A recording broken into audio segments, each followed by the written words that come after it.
the arrangement for a maintenance agreement with Sumitomo Antares, who is the provider of the system. No? So, thank you, Daphne. Yeah. Okay, I'm sure there will be some questions in a little while, but let's move on to Secretary Ivan Uy. Do you have anything to report, sir? Thank you very much, and good morning to everyone. Well, as Secretary Jimmy Bautista has mentioned, during the sectoral cluster meeting this morning, we did discuss on the incident that happened last January 1. And so far, from the cybersecurity aspect, there doesn't appear to be any cyber-related incident that triggered the incident. It was basically an electromechanical malfunction that that triggered the whole incident. But nonetheless, we took the opportunity to conduct a thorough review and cybersecurity audit of the whole system, since we're already there, in order to ensure that the system is adequately protected from any cybersecurity threats. No, as you very well know, immediately after our incident, a few days later, the U.S. Air Transport Management System failed, entire United States, and a few days later, the Canadian system also failed. We still have no clear report from both the U.S. and Canada as to how or why or in what way their system failed, except for they're publicly announced that it is a system glitch or a software issue. So we're still awaiting word from them and exchanging notes. However, we're not taking any chances, and we are conducting a thorough assessment of our own internal system, just to make sure that we have the proper systems and security in place to prevent any issues on the software and on the cybersecurity aspect. So this will require upgrades. This will require probably replacement of some equipment, hardware, and software. So those are currently ongoing, and we'll be able to perhaps give you a further update as soon as we have other news. Thank you. Okay, on the SIM cards, any? Yes. So on another topic, we're shifting to a new topic. Okay. With regards to the SIM card registration, the recent report I received is we have more than 20 million already registered SIM card users.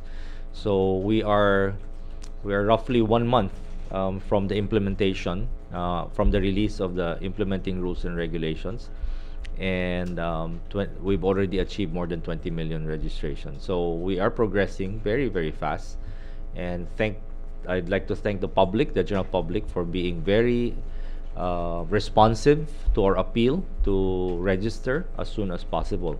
And in order to help our remote areas, because the bigger issues actually are those remote areas where they do not have any Wi-Fi connection where they can do the registration. So we have launched a SIM card registration caravan that is going to all those remote areas, and we've started the first caravan is we did at in Ifugao, the mountain province, last week, and in the next few days we have a 3-day SIM card registration in the remote areas. January 25, we're addressing Region 1, 7, 8, 10, and 11, which will be in Ilocos Norte, Cebu, Leyte, Bukidnon, and Davao del Sur. Mostly at the municipal auditorium. No, we are providing a press release as to where these sites will be and exactly which auditorium, municipal hall, or gym of those municipalities or barangays that will be deploying. January 26, it will be in Cagayan Autonomous Region, Region 2, Region 3, Region 4A, and Region 9.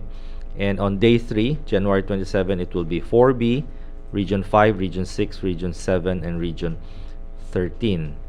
You'll be getting a list of all the specific areas where we will have internet connectivity, either through our digital transformation centers, our telecenters, or our free Wi-Fi areas where there will be people who will assist in the SIM card registration. These are all remote areas in the country where they cannot connect.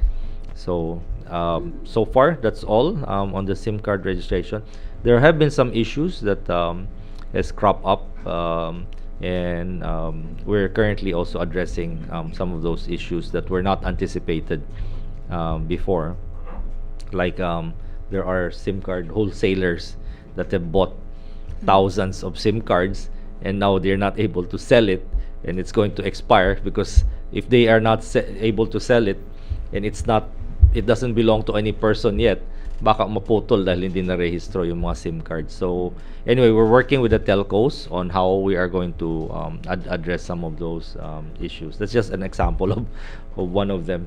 Anyways, so that's it. Thank you very much. Okay, thank you so much, Secretary Ivan Uy. Now let's open the floor for some questions. Okay, first up we have Eden Santos of Net25. Hello. Thank you, Ma'am Daphne. Kay Secretary Bautista po, can you elaborate lang po yung binanggit ni Pangulong BBM yesterday dun sa media briefing na wala naman pong plano ang administrasyon na isa pribado ang operation ng NAIA. Pero meron yatang kinukontrata na private sector group from New York na magmamanage po ng operation. Tama po ba yun? Thank you, Eden. No? Ang ibig sabihin ng presidente, no, hindi naman natin ibibigay sa private sector yung assets ng NAIA. No? Ang ibig niyang sabihin ay it's the private sector who will manage the operations, no, through a concession agreement, no, which is what we have been doing in 2 airports now, no. Sa Cebu at sa Clark, no. Cebu is operated by GMR Megawide, no. Although yung asset talaga ay asset naman ng gobyerno, kaya hindi naman na privatized yung infrastructure, no. This is also the same with the operations of Clark International Airport, no. Yung asset remained with the government, but yung operations ay ginagawa ng private sector. Are we expecting po na parang kagaya sa mga expressways, baka po magkaroon ng pagtaas sa mga airfare or sa mga ibang services po ng ating mga paliparan? Hindi naman automatic na tataas, no? Kasi yung regulatory function will remain with the government, no? And the government will have a say in the rates that the operators will impose, no? So hindi ibig sabihin na tataas kaagad, no? Okay, Thank you so much po. Next we have Alan Francisco of PTV4. Hi ma'am, hi sirs. To Secretary Uy. Sir, what challenges have you been encountering regarding the SIM card registration, sir? Yun ang na-mention ko, no? One of the challenges is there are just a little issue. The main one, of course, is accessibility, especially in the remote areas. Dahil maraming mga kababayan natin may mobile phones at nangangailangan nila magpa-register within a certain period of time, pero walang mga signals, walang mga Wi-Fi connection, at dapat magbiyahe pa sila from their islands or from their communities to the munisipyo para makakuha ng signal para makapag-rehistro. So that's one area. So we're addressing that now by deploying now those connectivity. Most of those connectivity will either be mobile, meaning we're bringing our satellite systems and all those para may connectivity sila doon sa mga areas na yan. The second challenge is marami pa lang tayong mga kababayan na walang ID. Lalo na sa mga liblibang lugar po, no? So how will they now be able to register and validate their identity? So yan, we need to take that up with our team to address how we are going to validate kung wala naman silang ID. Never pa sila nakakuha, hindi naman sila nagmamane, walang sasakyan doon, so walang driver's license, hindi naman sila nagbiyahe, walang passport, hindi naka-register sa SSS, sa GSIS, sa PhilHealth, Pag-ibig, wala. So, ang ano lang sa kanila is sedula, which we all know is easy or senior citizen ID, which again, we need to validate. So yun, we also need to help them and see how we are going to ascertain their identity. So, and then of course on the commercial side, yung mga resellers, yung mga distributors ng mga SIM card, since nag-announce tayo nito, bumagsak ko ang bentahan nila ng SIM cards. Dahil dati, itong mga scammers, itong mga sindikato, bili ng SIM card tapon. Eh ngayon, alam nila na hindi na nila magagawa yan. So bumagsak ngayon yung bentahan ng SIM cards, which we actually anticipated that will happen. After all this registration, there will be much fewer SIM cards that is going to be sold because there will be no more demand. And most likely, karamihan siguro mga SIM cards binibenta sa airports. Dahil sa mga travelers, foreigners that will be coming in that will buy their SIM cards. But in terms of the local population, the sales will be very, very small once this happens. So those are the things that we are studying and anticipating and preparing for. Thank you. Okay, thank you. Follow-up lang, ma'am. Okay, follow-up. Yeah. Sir, mahirap i-validate yung identity ng mga kababayan natin in some remote areas, which leads me to my next question. Yung sa national identification, sir. I mean, mas makakatulong sana yon kung meron ng ID yung ating mga kababayan. Please clarify that, sir. Tama po. At yun ang medyo, that's a big challenge, no? And you may have to address that question to the Philippine Statistics Authority since sila ang primary agency that's implementing the national ID. Pero ang nakikita namin po na solution dito, hindi ko pa din-discuss with the team, no? Is that pag mag-SIM card registration kami doon sa remote areas, dadalhin na rin namin yung national ID system. Para right there, pagka-rehistro ng national ID, mag-SIM card registration na rin sila. So we shoot two birds with one stone, di ba? Mas madali yung deployment. So yun yung mga solution na pinapackage po namin. That's a great idea, sir. Great idea. It looks like a popular idea here. Yeah, I see everybody nodding their head. Okay. Thank you po. Thank you. We have next Alvin Baltazar of Radio Pilipinas. Secretary Uy, magandang umaga po. Follow up lang po doon sa problema doon sa commercial side ng sa SIM card. Base doon sa pakikipag-usap niyo sa mga telcos, magkano yung malulugi sa kanila kung hindi ma-dispatch yung mga SIM? Wala pa kaming idea doon. We'll have to talk with them to see, no? Kung marami ba sila na-produce. But they already knew that the SIM card registration law was going to be signed last September. So I'm sure they've already anticipated na kung mapipirma yan, if they are doing proper business planning, alam nila that the demand will significantly decrease. So if I were them, I would not order new SIM cards from manufacturers. I will just make sure that the existing inventory maubos na lang. And then dahan-dahan lang deployment. So it's a business planning side on their part on how they should. Sa tingin ko hindi naman malaking malulugi sa kanila dahil kung magaling sila sa planning, alam nila na itong batas pag lumabas, babagsak yung demand. At pag bagsak ng demand, it will be foolhardy for them to still continue ordering the volume of SIM cards that they used to order.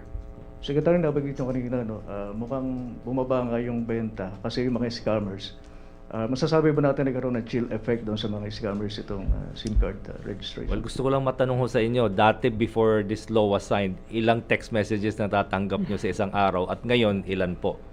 I'm sure all of you felt a significant drop. Yeah, dati, I get about 6 or 7. Now, 1 or 2. Tama, di ba? So, I think that answers your question. Okay. Next, we have Tuesday New of DZBB. To Secretary Bautista, sir. Sir, nung binigay niyo po yung initial result of the investigation doon sa NAIA incident, ano po ang naging reaksyon ni Presidente? At can you share to us, sir, some of your recommendations po para matugunan yung problema na ito? This is not the first time that we reported this to the president. We reported this even earlier, a few days after the incident happened. And nakita nga niya na kailangan magkaroon ng some improvements in the maintenance of the system. And ito yung pinag-usapan namin na as much as possible, CAAP will continue to maintain the system daily, weekly, or monthly, as what the maintenance program requires. And ang sabi nga niya, mas mabuti kung magkakaroon tayo talaga ng permanent maintenance agreement with the suppliers. Kasi hindi tayo nagkaroon ng permanent maintenance agreement with them, since the system's warranty expired in 2020. As early as September, we have been working with Sumitomo and Thales about this. Meron lang some issues that we need to trace out. We need to settle some financial issues with them. Meron silang claim against the government, where meron din tayong claim against them. And we're just trying to settle this, and hopefully by the end of this month, meron ng clear indication on how we will be able to settle the issue. And isa sa mga recommendation niya ay still enter into an agreement with the supplier, and separate the issue of claims, which we have already communicated with the supplier even before. We met with Sumitomo and Thales a few weeks ago, and we suggested that we negotiate for a permanent maintenance agreement, pending the settlement of the issues. So yun ang aming mga ginagawa ngayon. Follow up lang, sir. Yung mga naulit po kasi yung incident last January 1 to last week, pero parang iba naman yatang problema yon. Medyo maikli yung oras na ginugol doon sa pagkukumpuni nung something technically na problema. Yung mga ganitong incidents, sir, in the coming days or in the future, magkakaroon pa ba ng ganitong mga incident after these 2 incidents po? Yung huling incident, this is a scheduled maintenance. Kailangan ayusin na natin yung second UPS, para magkaroon tayo ng backup.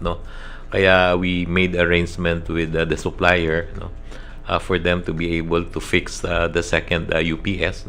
It was scheduled 4 o'clock in the afternoon. 4 o'clock in the morning, sorry. Medyo tumagal lang ng konti yung maintenance na ginawa. But these are all coordinated. And nagkaroon ng konting delays yung ibang mga airlines. But as early as 6 o'clock in the morning, operations was already normal.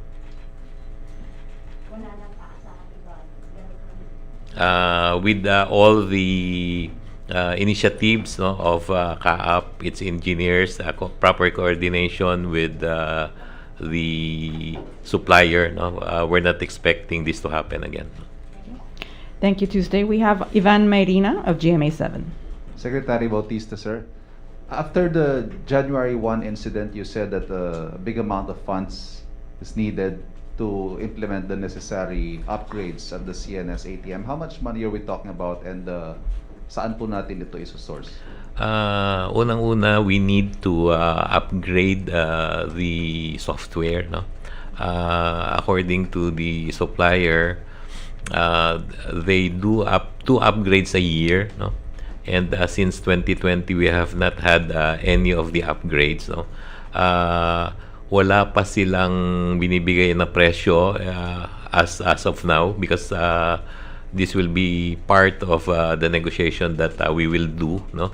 But ang isa sa long-term solution namin is not just to upgrade the system, but to put up a permanent backup, no?